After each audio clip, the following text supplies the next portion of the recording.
O, pang ilang video ko na to. This is my, I don't know how many videos that I made already about this Southeast Asian siblings versus South Koreans K-nets. Okay? So, here's what you will do, okay? Do not go to other content creator and attack them or saying some racial slurs or whatever. No. That's not how you win the game. The only way that you win the game is abandon the whole Korean entertainment industry. That is how they will learn their lesson to stop, messing with the Southeast Asian people. Every time that they wanted to attack someone, they will always attack you, Southeast Asian, or us, Southeast Asian. So let's give them, diba? Let's give them what they are asking for.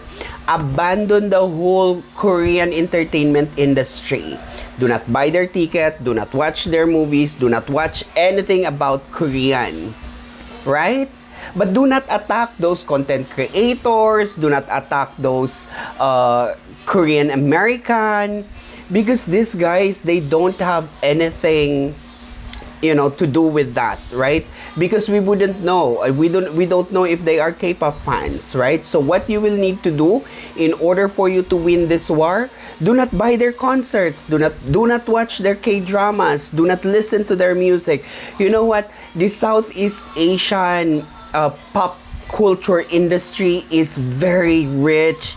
We have good music, we have good videos out there. So let's consume those, right? Those are the ones that you should be consuming, and not those Korean dramas and Korean K-pops, right? That is how you are going to win this war. Do not go attacking those Korean content creators. The hell they care, right? Or the Korean Americans, because you wouldn't know, right? So yeah, that's all that I can say, right? Do not go and attack other Korean content creators.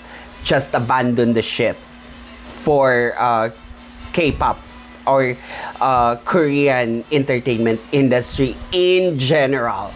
And that's how you're going to win the war.